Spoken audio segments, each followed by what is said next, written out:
Assalamualaikum warahmatullahi wabarakatuh.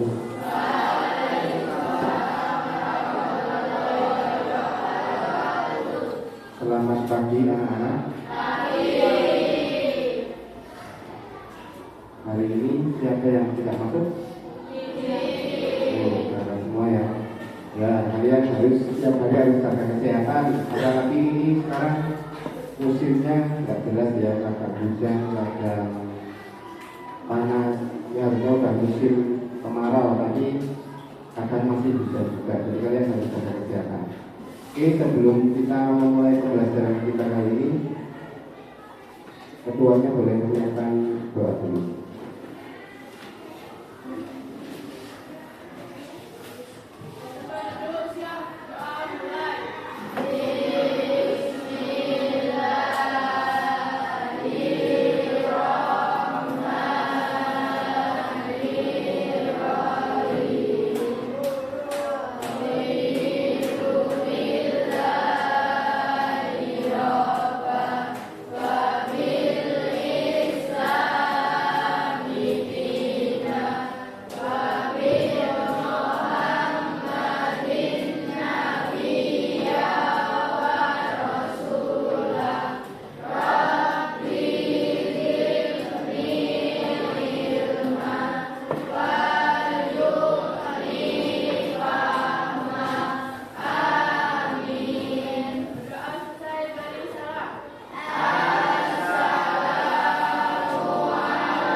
Waalaikumsalam warahmatullahi wabarakatuh. Ya, hari ini kita akan mempelajari berpikir komputasional. Sudah ada yang tahu berpikir komputasional? Belum. Ya, setiap kegiatan kita itu kan nanti bisa dikira-kira menjadi berpikir komputasional.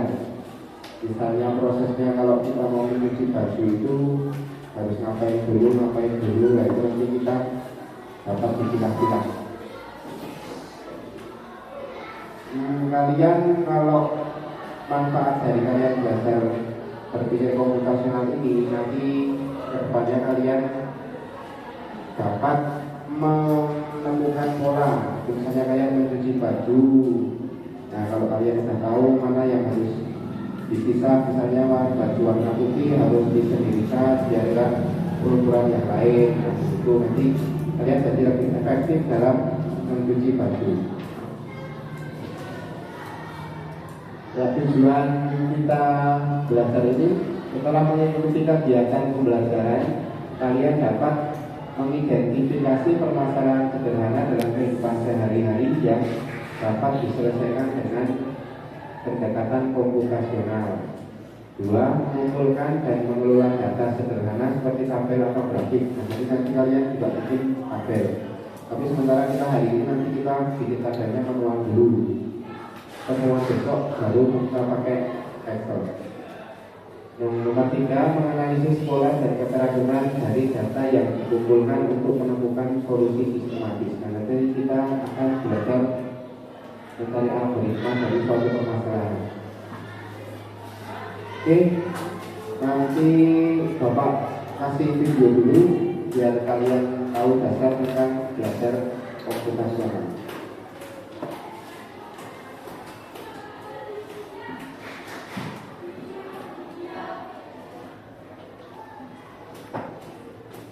Nah, ini Bapak video dari YouTube ya. Ini orang lain yang bikin.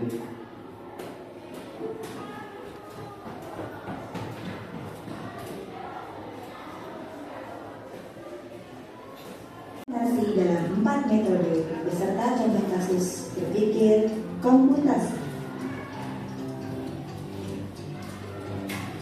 Hai, Assalamualaikum warahmatullahi wabarakatuh. Selamat datang kembali di kelas informatika.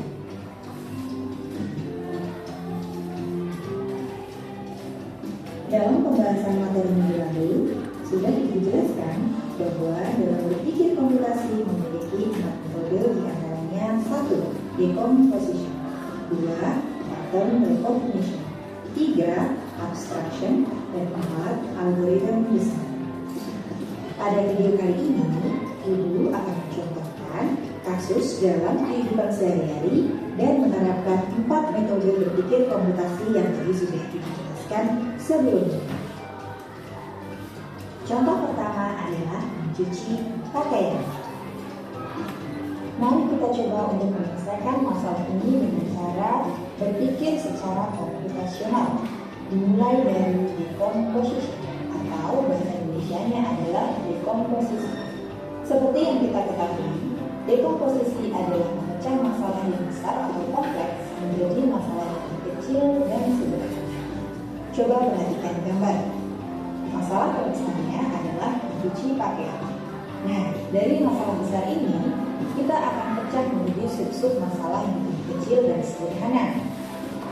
Maka akan diperoleh 1. Memilah atau mengelompokkan pakaian berdasarkan jenisnya, yaitu memisahkan baju yang berwarna putih dengan baju yang berwarna gelap supaya tidak berbenturan, atau memisahkan antara seragam sekolah dengan baju sehari-hari. 2. Menyiapkan alat dan bahan. Alat berupa mesin cuci, ember, hanger, dan bahan berupa deterjen, air, wangi, dan pemutih pakaian. 3. Proses mencuci, yaitu dengan menjemur dan lain-lain. Dengan menuliskan langkah-langkah mencuci di antaranya: 1. Menyalakan mesin. 2. Memasukkan baju yang telah dipilah-pilah. 3. Mengatur waktu dan kecepatan, dan seterusnya. Itulah yang disebut dengan dekomposisi dalam mencuci pakaian. Selanjutnya adalah pattern recognition atau pengenalan pola.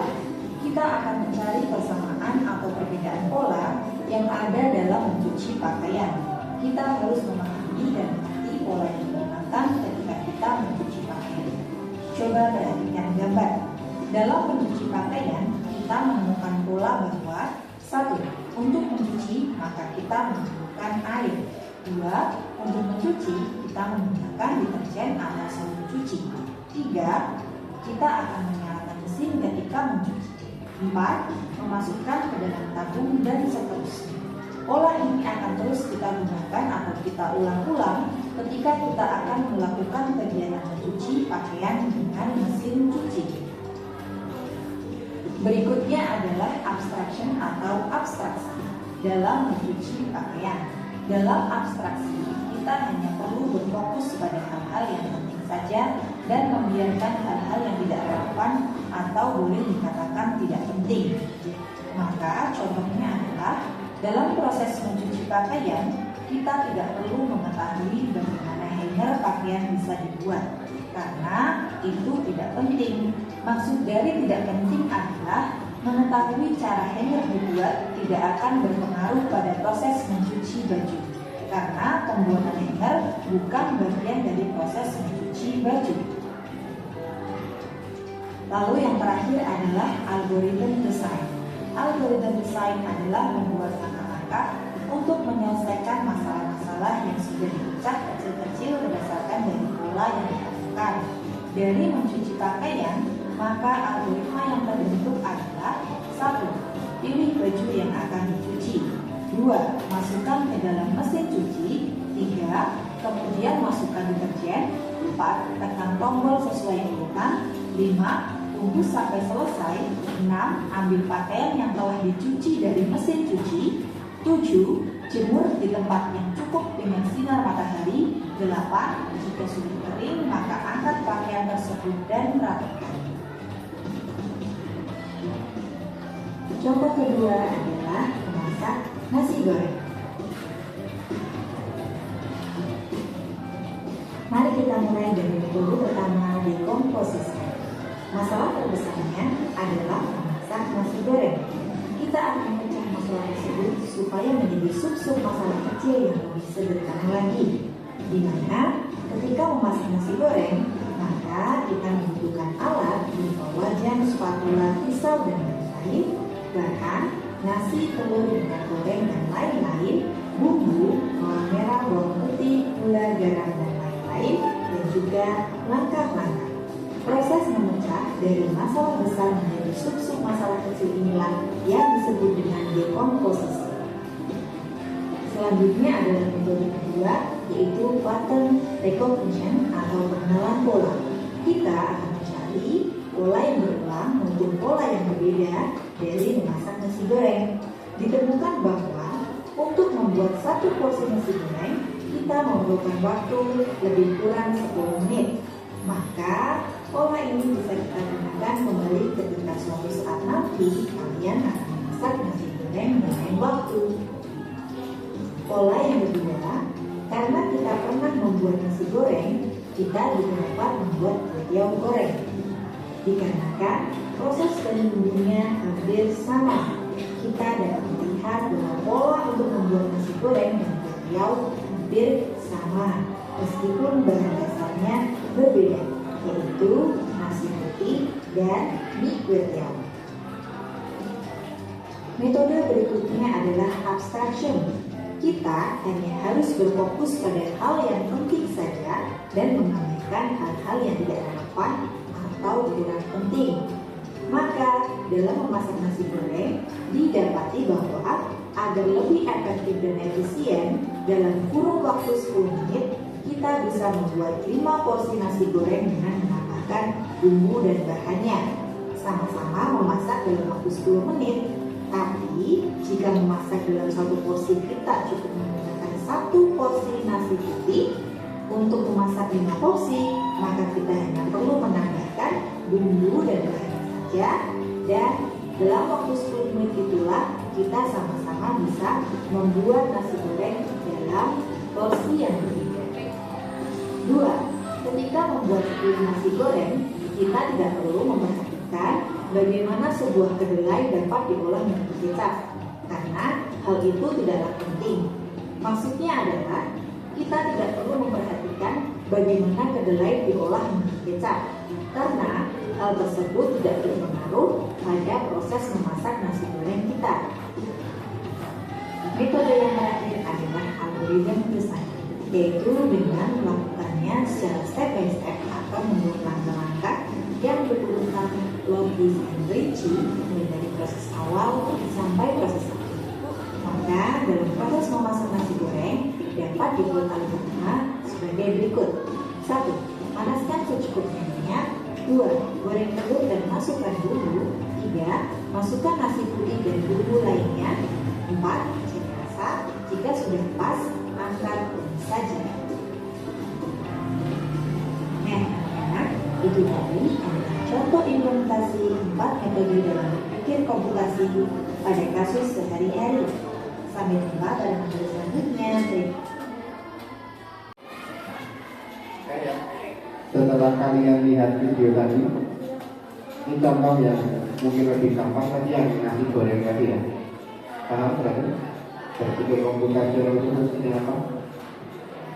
Kita kalau bikin nasi goreng, kalau kita sudah tahu caranya, kita bisa bikin mie goreng. Kalau enggak kue tiaw, itu kan cuma bahan dasarnya yang beda, tapi caranya sama. Terus apalagi banyak yang bisa diambil lagi. Selain itu, kalau tadi apa memasak 1 porsi.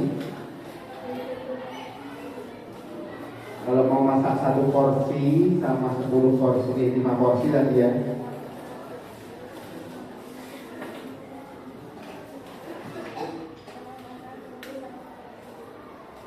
Nah, menambahkan bumbunya sama bahannya nasinya itu ya.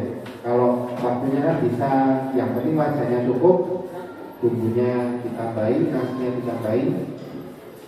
Nanti kita sama-sama waktunya 10 menit udah jadi porsi nasi goreng.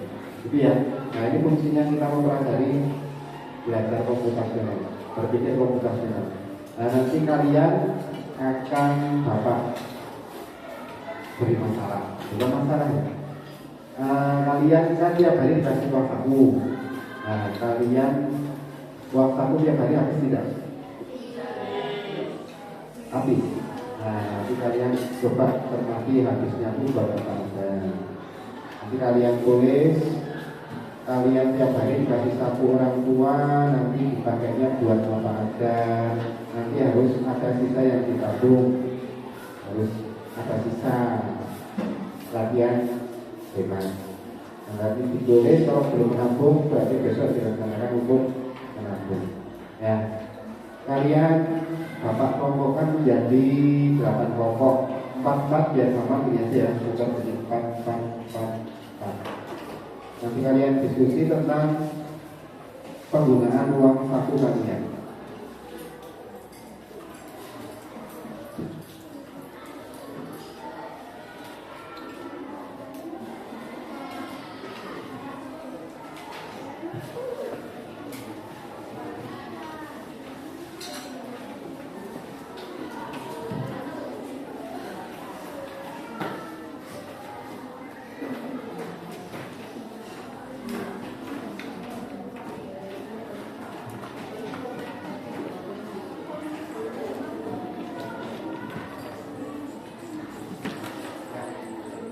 Ya, kalian data dulu uang saku kalian dikasihnya berapa, nanti yang buat transportasi berapa, yang buat jasa berapa, nanti sisanya biar bisa ditabung. Kalian bergabung satu kelompok, misalnya kan satu kelompok beda-beda ya, nanti diambil yang salah satu. Gimana caranya? Misalnya yang uang sakunya 10.000, nanti buat transport berapa, ya. Dan sekarang boleh mulai diisi lembar kerjanya.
Sudah selesai semua? Nah,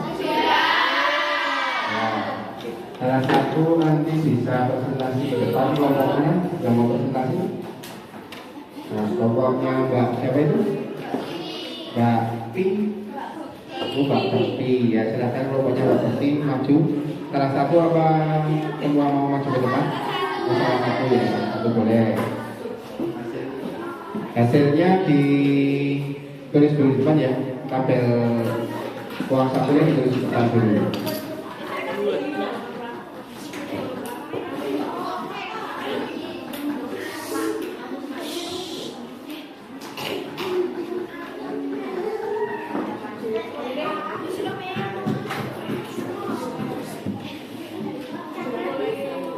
Assalamualaikum warahmatullahi wabarakatuh.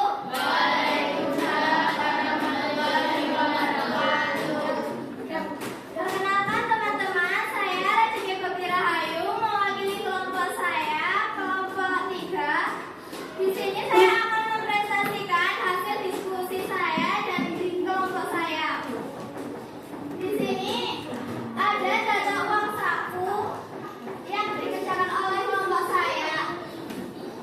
Pada hari Senin, saya dan kelompok saya itu uang sakunya 10.000, transportasinya tidak mengeluarkan biaya, jajannya 8.000, dan tabungannya 2.000. Pada hari Selasa, uang saku 14.000, transportasi 4.000, jajan 7.000, tabungan 3.000. Pada hari Rabu, uang saku 10.000, transportasi tidak mengeluarkan biaya, jajan 8.000, tabungan 2.000.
Ya, terima kasih kepada Mbak Bekti yang sudah mempresentasikan hasil diskusinya. Nah, dapat dilihat ya teman-teman. Ini kan transportasi karena Mbak Bekti diantar, berarti dia tidak memberikan biaya. Tapi pada hari Selasa dia butuh biaya karena orang tuanya tidak bisa mengantar, jadi harus mengangkut setiap hari Selasa. Uang jajan bervariasi tergantung keinginan, kadang pengen mie ayam ya beli mie ayam, pengen bakso ayam ya beli bakso ayam. Nah, tabungan itu sisa dari pengeluaran transportasi sama jajan. Jadi kenapa hari Sabtu tidak ada tabungan? Karena tadi Bapak P bilangnya hari Sabtu olahraga, jadi enggak ngelak, jadi BS-nya banyak, jadinya dia nggak bisa menabung. Ya, begitu berpikir komputasional, jadi kalian masalah sehari-hari bisa dipecah-pecah menjadi bagian-bagian yang dapat digunakan untuk mengetahui pengeluaran kalian tentang uang sakunya gimana. Nanti jadi kalian bisa, kalau ingin ada target menabung, jadi kalian bisa tahu nanti kalian harus jajan berapa, tiap hari harus nabung berapa. Nah, nanti ini ada evaluasi buat kalian ya, ada tantangan buat kalian. Ini besok Bapak nilai, nanti boleh dikerjakan di rumah. Tantangannya, jika kamu ingin menabung untuk membeli barang, misalnya headset atau apa seharga 150.000, dalam 1 bulan kalian tiap hari harus nabung berapa? Nah ini kan ini dalam waktu 1 minggu ini. Kita tabungannya cuma 5.000, 7.000, 11.000. Nah nanti kalau kalian sebulan itu jangan 150.000 ya, kalau 150.000 ini nggak apa ya. Itu sehari aja cuma, seminggu cuma 11.000 ya. Nanti kalian berarti kalau misal kalian ingin beli sesuatu seharga 100.000, nah nanti kalian bikin tabelnya gimana caranya agar kalian dalam 1 bulan dapat mengumpulkan uang sisa tabungan 100.000. Nah ini dikerjakan di rumah ya. Besok pertemuan besok kalian kumpulkan untuk Bapak nilai. Terus kalian materi untuk besok selanjutnya kalian akan Bapak ajarkan tentang ini, tapi kita besok pakai aplikasi. Nanti kita buat grafiknya pakai Excel dan nanti kita bikin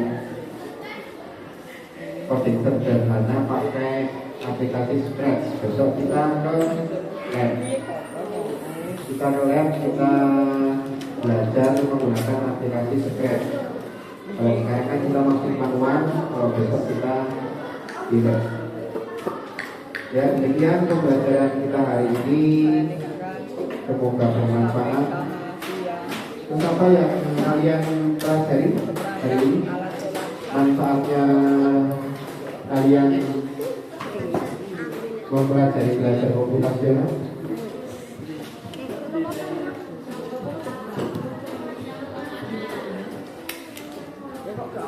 Apa Mbak? Bisa mengelola uang saku ya. Nah kalian tapi bisa mengelola uang saku. Ya, besok kita belajar lebih lanjut tentang belajar komputasional. Ini waktunya sudah habis. Semoga pembelajaran hari ini bermanfaat. Sekian, selamat pagi. Wassalamualaikum warahmatullahi wabarakatuh.